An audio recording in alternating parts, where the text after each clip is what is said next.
ఎందుకు మీరు ఈ రోడ్డుపై కూర్చొని చదువుకోవాల్సిన పరిస్థితి ఏర్పడింది? సార్, ప్రధాన కారణం మేము రోడ్ ఎక్కడానికి ఏమంటే ప్రభుత్వము నాడు ప్రతిపక్షంలో ఉన్నప్పుడు 2018లో 23,000 డిఎస్సి మెగా పోస్టుల ద్వారా టీచర్ ఉద్యోగాలు భర్తీ చేస్తామని చెప్పి ఈరోజు అధికారంలోకి వచ్చాక మాకు ఊరికి 23,000 పోస్టుల కనీసం కొంత భాగం కూడా లేకుండా 6,100తో పోస్టులు వదిలి జిల్లాకు 6 జిల్లాకు 0 పోస్టులు వదిలి ఒక జిల్లాకు 4, 7 ఇట్లా పోస్టులు వదిలితే మేము ఏ ముఖం పెట్టుకొని రాయాలి సార్? ఏం చెప్పుకోవాలి సార్ ఇంట్లో సమస్యలు?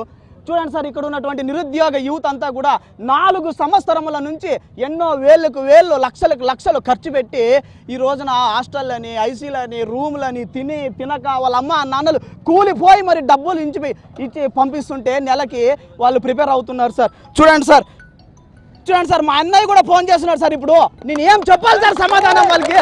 చూడండి సార్, అన్న చూడండి సార్, మాట్లాడుతాను చూడండి సార్. హలో అన్నా, చూడండి సార్, ఈరోజు మా అన్నకు నేను ఏం సమాధానం చెప్పాలి సార్? ఇంట్లో వాళ్ళకి ఏం సమాధానం చెప్పాలి సార్? నేను ఈ రోజున ఎంతో వాళ్ళ సలహాదారులు ఉన్నారు సార్. సలహాదారులు ఎంతోమంది మన ఐఏఎస్, ఐపీఎస్ సారా వాళ్ళు ఉన్నారు సార్. వాళ్ళు ఎంతో కష్టపడి చదువుకొని పైకి వచ్చిన వాళ్ళు సార్. వాళ్ళ సలహాదారులు పెట్టుకోండి సార్, మా బాధలు అర్థమవుతాయి సార్. వాళ్ళు ఖచ్చితంగా మీకు ఖచ్చితమైనటువంటి సలహా ఇస్తారు సార్. ఈరోజు సలహాదారు అయినటువంటి సజ్జల రామకృష్ణ గారిని అడిగితే మీకు ఎందుకు డిఎస్సి అంటున్నాడు.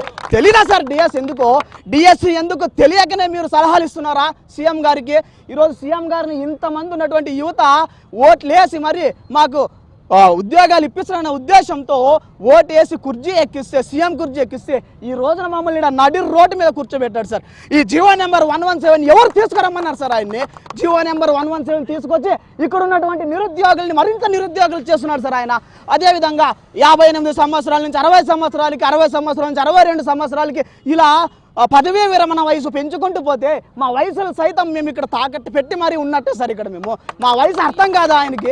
ఎన్నేళ్ళు సార్ డిఎస్సి ఆవేదన పొందేది?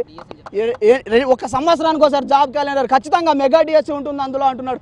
ఒకవేళ ఆయన చెప్పుకుంటే ఇక్కడ చూడండి సార్, ఆర్టీ చట్టం ద్వారా 60 మందికి 2 టీచర్లు, 61 మందికి 91 టీచర్లు, 120 నుంచి 200 మంది ఉంటే 5 టీచర్లు. ఈ టీచర్లు ఉన్నారా పాఠశాలలో? లేరు. ఉన్నారా? ఈ బుక్ చూడండి సార్, ఫస్ట్ ఎడిషన్ 2022లో వచ్చింది సార్.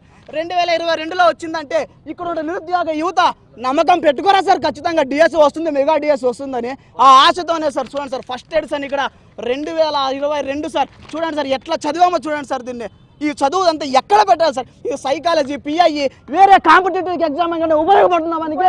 ఉపయోగపడదు.